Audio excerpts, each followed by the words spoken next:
Well, good evening, Noswonky here. Well, I'm at the old house and today we've had the gas people in and they put in a new gas log fire because the old one was dodgy, very dodgy. We had a lot of problems with it for a long time and they decided they couldn't fix it. So we finally got a new one because we couldn't leave that old one there because, you know, the next people who live here will need it. And if it doesn't work, they'll freak out. So there you have it. It's exactly the same as the one in our new house. What do you do? You just press the button on and it turns on. Oh, there it is. Don't know if you can see that, but it's on. There's a flame there. You just set the temperature you want, which is that one.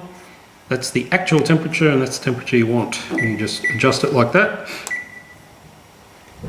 And it should bring the room to that temperature.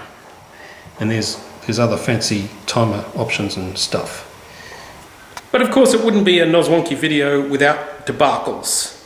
And of course there was a debacle with this this heater. Well, I mean, the first debacle was that it got delayed. You know, when they installed the new heater in our new house a couple of weeks ago, they were supposed to do this one on the same day.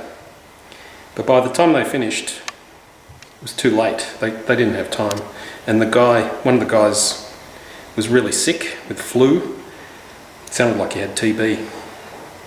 So they abandoned it and rescheduled it for a couple of weeks later, which is today.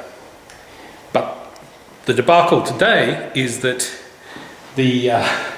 see, this flue, of course the old one had a flue as well, but the flue on the old one was a bit bigger. And therefore, the hole in the ceiling, which I'll zoom in on, the hole in the ceiling was bigger than is necessary for this heater. And therefore, you can see there, wait a minute, there's a hole. Because the old hole is bigger than the plate that covers the new hole. There's a bit of a gap there too. So we're going to have to fix that hole. And there's also a bit of a mark around, because the old one was round and this one's square. So there's sort of a dirty mark around where the old one was. So I don't know what we're going to do with that. We might have to paint it and patch it. Paint and patch. So there you have it. There's always a debacle. No matter how simple you think things are going to be, there's always a debacle.